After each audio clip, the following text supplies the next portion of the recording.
안녕하세요. 글로벌 ETF 시장 동향을 전해드립니다. 저는 미래에셋증권 디지털 리서치팀 윤재홍 선임연구위원입니다. 자, 오늘 ETF 본격적인 이야기에 들어가기 앞서서 오늘은 세금 이야기에 대해서 조금 말씀드리고 넘어갈까 해요. 세미나 다니면서 가장 많이 듣는 질문 중에 하나가 세금 너무 아깝다. 어떻게 하면 조금 줄일 수 있느냐라는 질문들을 좀 굉장히 많이 받습니다. 저도 역시나 투자를 하고 있지만 세금 낼 때마다 좀 굉장히 아까워요. 그러다 보니까 이 합법적인 테두리 안에서 좀 세금을 어떻게 하면 좀 줄일 수 있을까? 특히 국내 상장된 이 해외 지수 ETF들에 대해서도 굉장히 관심 많이 늘어나고 있는데 이 부분에 좀 집중해서 잠깐 말씀드리고 넘어가도록 하겠습니다. 자, 먼저 이 절세 계좌들을 좀 적극적으로 좀 말씀을 드리고 있어요. 국내에 상장되어 있는 해외 지수 ETF들, 예를 들어서 미국 S&P 500이라든가 혹은 유럽이라든가 혹은 일본이라든가 이런 해외에 있는 지수를 추종하는 ETF들을 좀 투자를 할 때 세금이 조금 차이가 있습니다. 국내 상장된 ETF들 세금을 좀 간략하게 먼저 좀 말씀을 드리면은 이 매매 차익에 대해서는 우리가 내가 산 가격에서 주가가 올라서 팔았을 때 세금이 어떻게 되냐. 이 과표 증분이랑 이 시가 가격의 차이 중에서 적은 거에 대해서 15.4%로 과세가 됩니다. 근데 이게 배당소득세로 좀 과세가 되다 보니까 금융소득 종합과세라든가 이런 것들에 대한 문제가 있어요. 그리고 배당 같은 경우는 이 배당금에 대해서 15.4% 배당소득세 과세가 되죠. 이런 부분을 좀 절세를 하면서 투자를 할 수 있을까라는 부분을 생각했을 때 가장 먼저 떠올릴 수 있는 게 여기 있는 절세 계좌들이에요. 그래서 좀 대표적인 게 ISA라든가 혹은 개인연금, 퇴직연금 이런 절세 계좌들이 이미 우리가 활용을 할 수가 있고요. 먼저 ISA 먼저 좀 중개원 기준으로 좀 말씀을 드리면 이 연간 2천만 원 한도로 최대 1억 원까지 5년 동안 우리가 투자를 할 수가 있습니다. 자, 혜택은 어떤 것들이 있느냐? 일정 요건을 충족하는 분들에게는 비과세가 400만 원까지, 그리고 이 요건을 충족하지 못하는 분들에 대해서는 우리가 좀 일반적인 투자자들의 경우에는 비과세가 200만 원까지예요. 물론 한도가 많지가 않네라고도 생각을 하실 수가 있지만 그 초과분에 대해서는 여기 보시는 것처럼 좀 작죠. 초과분에 대해서는 9.9% 좀 낮은 세율로 분리과세가 됩니다. 금융소득 종합과세 포함이 되지 않아요. 그래서 우리가 이런 금융소득 과세를 종합과세를 최대한 줄이고 싶다라고 했을 때는 IS 계좌를 먼저 좀 활용을 할 수가 있고요. 내가 좀 장기적으로 내가 퇴직 이후에 이런 것들을 좀 모아나가겠다라고 하시는 분들은 개인연금이라든가 혹은 퇴직연금 계좌도 좀 활용을 할 수가 있습니다. 일정 부분 좀 제한이 있어요. 위험자산 한도가 있다라든가 혹은 레버리지 인버스 투자가 안 된다라든가 이런 식의 좀 일정 부분 제약이 있지만 우리가 흔히 보는 특정 대표적인 지수들 S&P 500이라든가 나스닥 100이라든가 이런 것들은 얼마든지 접근이 가능합니다. 좀 혜택들을 좀 살펴보게 되면 연간 1,800만 원 한도로 납입해서 운용이 가능하고요. 세액공제가 또 있죠. 개인연금의 경우에는 600만 원, IRP 같은 경우는 최대 900만 원까지 운용을 할 수가 있는데 최대 900만 원은 내가 개인연금 한도까지 합산이 돼 있어요. 그래서 개인연금에서 내가 600만 원 들어가고 IRP에서 300만 원 들어가고 이렇게도 할 수가 있고요. 혹은 IRP에서 900만 원 전체를 또 다 운용한다라든가 라는 식으로 또 활용이 가능합니다.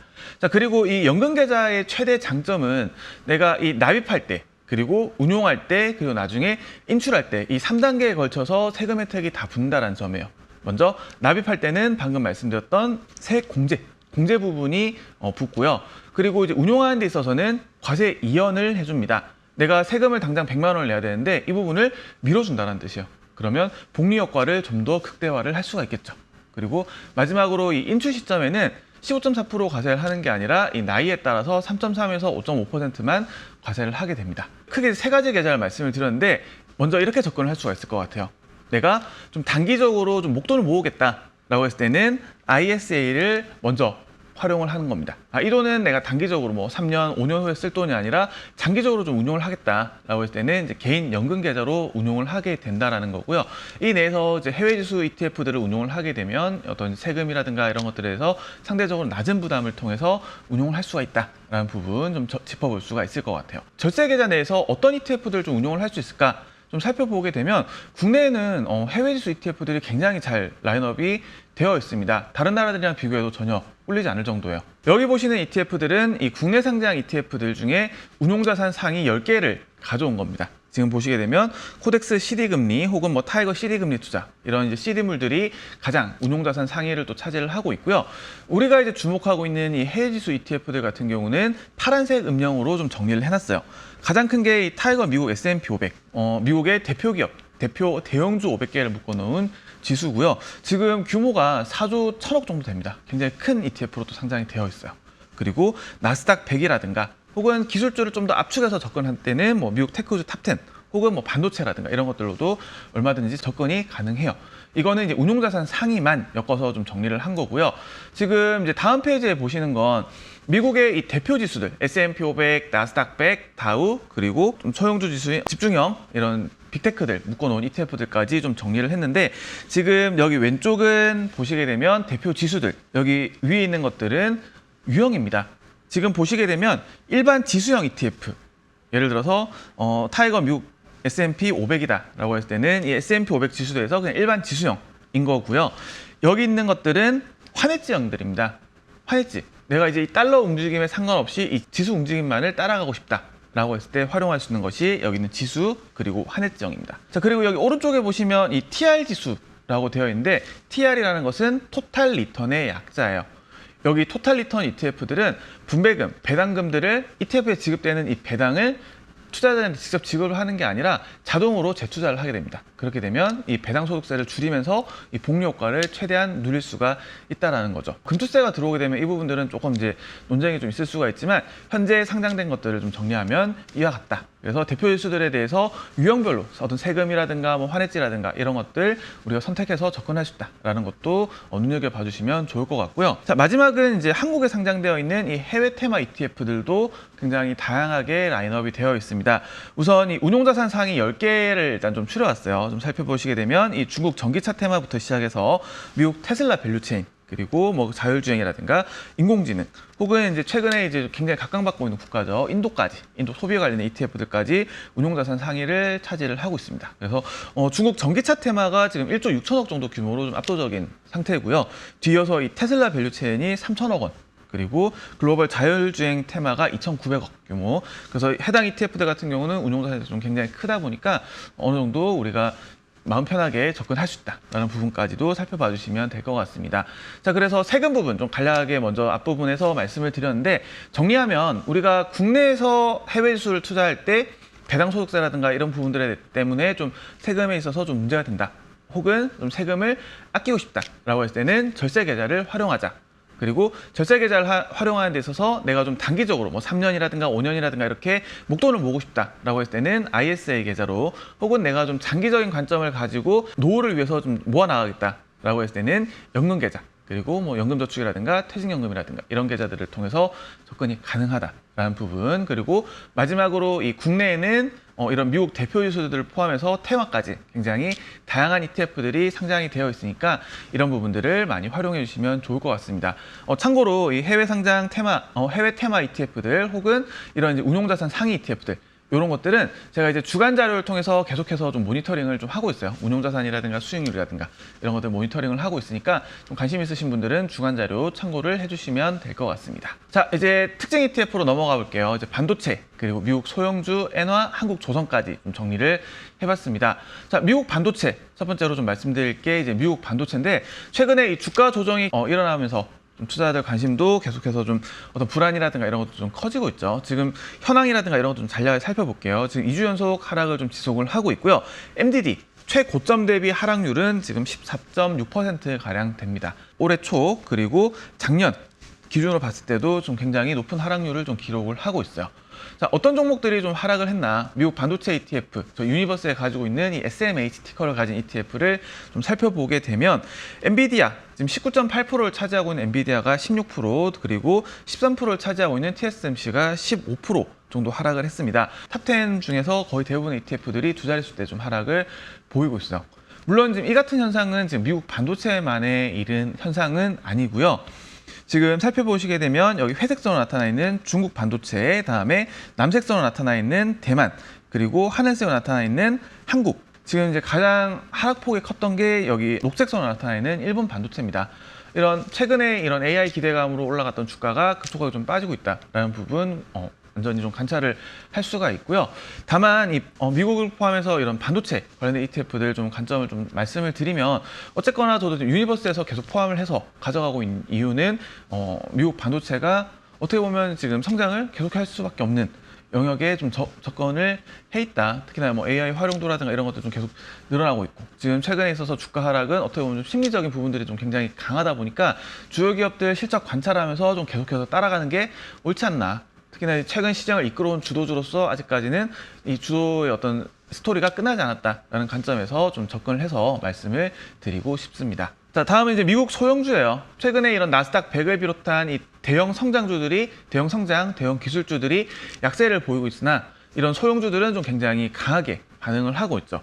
특히나 이 금리가 이제 본격적으로 떨어질 거다라는 관점이 강하게 좀 자극을 하다 보니까 지금 소형주들 위주로 좀 강세를 계속해서 좀 보이고 있고요.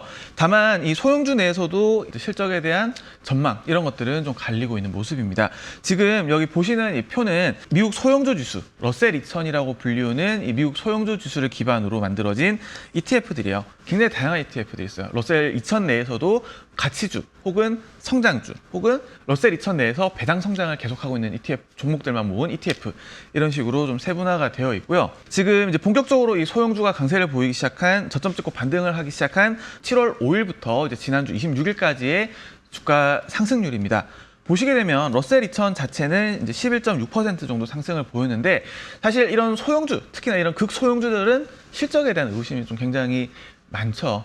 저 기업이 과연 실적을 정말 잘 내는 종목일까? 이런 부분들에 대해서 의심이 좀 많다 보니까 오히려 최근에 상승을 더 강하게 했던 이런 ETF들 좀 살펴보게 되면 가치주들, 기본적인 가치를 갖추고 있는 ETF들, 그리고 실적을 내면서 배당까지도 늘려나가고 있는 이 배당 성장주들이 오히려 좀 더 강세를 보였다라는 부분까지도 좀 관심 가지고 봐주시면 좋을 것 같아요. 자, 다음은 이제 일본 엔화입니다. 지금 여기 오른쪽에 제가 동그라미 쳐놓은 부분이 있는데, 최근 들어서 엔화가 좀 가파르게 좀 반등을 했죠. 160선에서 150 초반대까지 좀 굉장히 가파르게 좀 반등을 하고 있고, 그러다 보니까 자금 역시도 좀 강하게 좀 유입을 보이고 있습니다. 여러 여건들을 좀 감안했을 때 150 초반대에서 어느 정도 안정화되지 않을까라는 부분들 좀 관심을 가지면 될 것 같고요.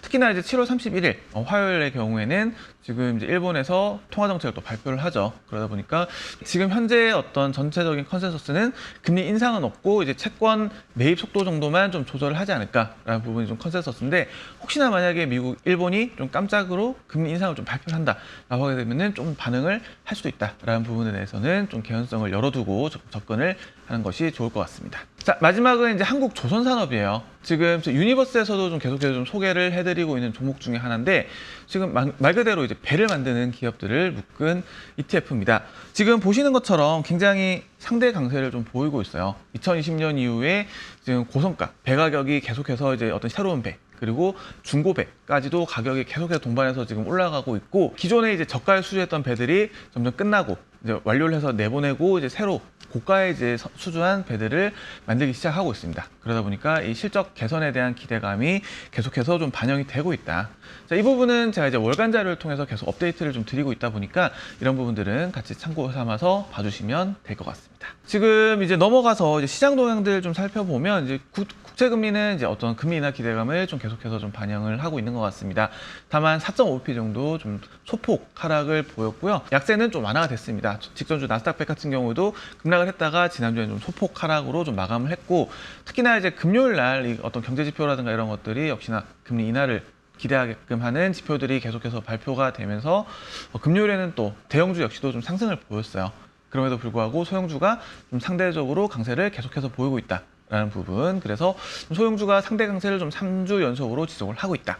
자, 지금 보시는 차트, 여기 주황색 선은 대표 대형주 지수인 이 S&P 500, 이거에 대해서 이 소형주 지수인 러셀 2000이 얼마나 강하냐라는 부분을 좀 상대적으로 좀 그려낸 겁니다. 2000년 5월을 100으로 해서 지금 상대 비교를 조금 한 거고요.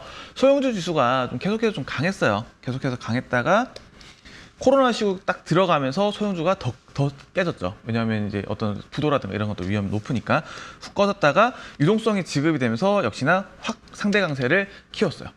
그러던 것이 코로나19 이후에 다시 이제 2022년 이 금리 상승 구간이 접어들면서 상대적으로 내구성이 강한 대형주들이 강한 모습을 보입니다. 그래서 쭉 계속해서 이제 약한 모습 보이다가 최근 들어서 다시금 좀 고개를 들고 있죠. 물론 이제 최근 들어 좀 강해졌다. 좀 평균적인 숫자를 봤을 때도 아직까지 좀 더 올라갈 룸이 좀 남아있다라고도 볼 수 있지만 지금 이제 실적 시즌 또 접어들었다 보니까 실적 시즌 결과에 따라서 대형주가 상대 강세로 다시 들어갈 수 있는 부분도 일정 부분 염두에 둬야 될 것 같다라는 부분까지도 좀 말씀드리면서 이번 주 윤 선생 ETF 교실 마무리하도록 하겠습니다. 자, 오늘 이제 세금 관련된 부분들 특징 ETF 이제 시장 동향까지 좀 정리를 해드렸고요. 다음 주에 이제 좀 더 좋은 내용으로 찾아뵙도록 하겠습니다. 저는 윤 선생이었습니다.